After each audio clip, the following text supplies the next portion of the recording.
आखिर क्यों हम जैसा बनना चाहते हैं वो ना बनकर कुछ और बन जाते हैं। हर किसी का अपना एक लक्ष्य होता है कि उसे जीवन में क्या करना है और क्या बनना है।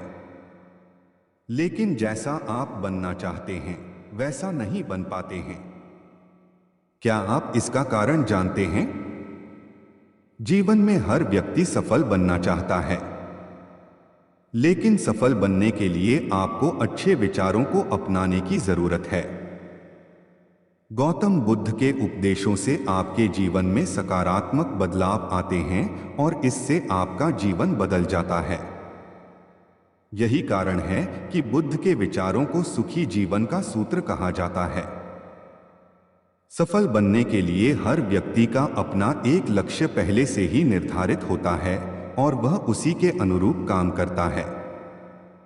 लेकिन कई बार ऐसा होता है कि आप जो बनना चाहते हैं वैसा नहीं बन पाते हैं।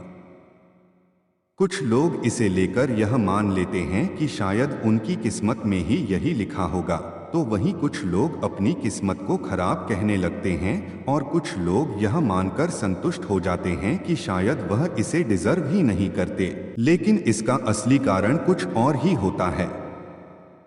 गौतम बुद्ध की इस कहानी से जानते हैं। एक बार गौतम बुद्ध को एक सभा में उपदेश देना था। सभा में करीब 100 से ज्यादा लोग उपस्थित थे और उनका इंतजार कर रहे थे। गौतम बुद्ध आए लेकिन बिना कुछ कहे ही चले गए। बुद्ध का ऐसा व्यवहार देख सभी हैरान रह गए, लेकिन किसी ने उनसे कुछ कहा नहीं। अगले दिन फिर से सभा का आयोजन हुआ, लेकिन आज सभा में उपस्थित लोगों की संख्या घटकर 80 हो गई। आज भी बुद्ध ने ऐसा ही किया। वे सभा में आए लेकिन बिना कुछ बोले चले गए। आज भी लोग हैरान हुए, लेकिन बुद्ध से किसी ने कुछ कहा नहीं। अगले दिन फिर से सभा का आयोजन हुआ और लोगों की संख्या घटकर 50 हो गई। बुद्ध फिर से सभा में आए और बिना कुछ बोले ही चले गए। आज भी बुद्ध से किसी ने कोई प्रश्न नहीं किया। अगले दिन फिर से सभा का आयोजन हुआ और इस बार लोगों की संख्या केवल 30 थी। आज भी बुद्ध बिना कुछ बोले मुस्कुराकर चले गए।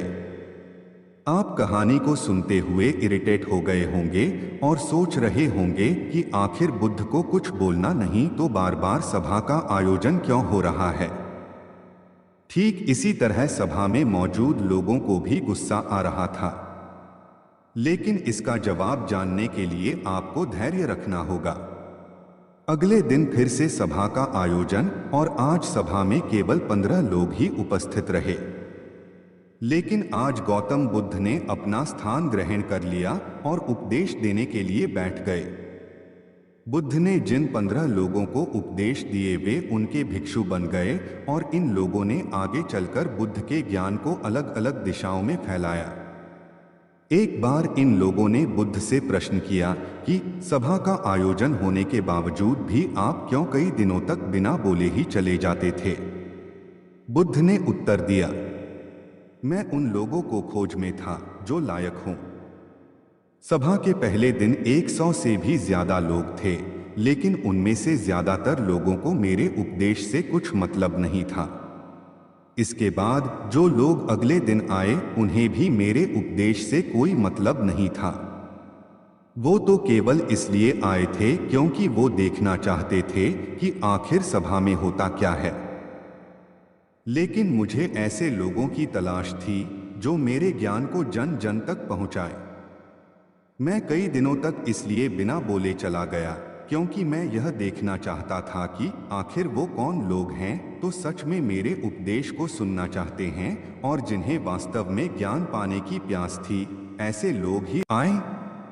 गौतम बुद्ध कहते हैं कि जिनके भीतर धैर्य था उन्हें मुक्ति का मार्ग मिला और जो लोग जल्दबाजी में थे वो आज घर पर बैठे हुए हैं। बुद्ध कहते हैं कि जिन लोगों में धैर्य का गुण होता है वे जीवन में कुछ भी पा सकते हैं। फिर चाहे आपका लक्ष्य कुछ भी हो, बिना धैर्य के कोई भी सफलता के लक्ष्य तक नहीं पहुंच सकता। धैर्य को कैसे बढ़ाएं? आज भागदौड़ भरी जिंदगी में लोगों में धैर्य नहीं है। सभी में जल्दबाजी और शीघ्र अतिशीघ्र किसी कार्य को करने की होड़ मची है। लेकिन गौतम बुद्ध बताते हैं कि अपने भीतर धैर्य को कैसे बढ़ाएं। बुद्ध कहते हैं कि निरंतर अभ्यास से हम अपने भीतर के धैर्य को बढ़ा सकते हैं। यानी आप जो भी बनना चाहते हैं उसके लिए धैर्य की आवश्यकता है। ये वीडियो पसंद आया हो तो इसे लाइक करें और चैनल को सब्सक्राइब जरूर करें। धन्यवाद।